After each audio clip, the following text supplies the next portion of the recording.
বলো হোয়াটস wrong with you? তোমার কি মাথায় সেন্স নাই? একটা ছেলেকে আমার রুমের মধ্যে এভাবে বসে দিয়ে তুমি গায়েব হয়ে গেলা, পুরাটা বাসা খালি। তোমার সমস্যাটা কি? তুমি এরকম কেন করতেছো? কেন, কি হয়েছে? ছেলে তো খুব ভালো, কোনো উল্টাপাল্টা কিছু করছে? উল্টাপাল্টা কেন কিছু করবে ভাইয়া? আমি চিনি না জানি না অজানা অচেনা একটা ছেলে তুমি আমার রুমের মধ্যে বসে দিয়ে চলে গেলা, আমার সাথে লিটারালি বেয়াদবি শুরু করছে।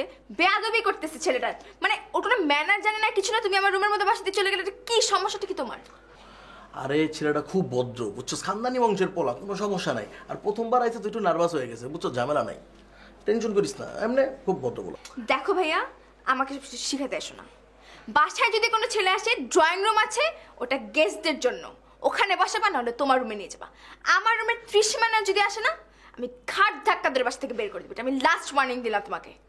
ঠিক আছে, সবই বুঝলাম, কিন্তু এত সমস্যা নাই। হ্যাঁ, এতটুকু জাস্ট মাথায় রাখো, ছেলেটা খুবই ভালো, ভদ্র ছেলে, আর খানদানি বংশের বলা, বুঝতে হইব তো, এটা খানদানি বংশ।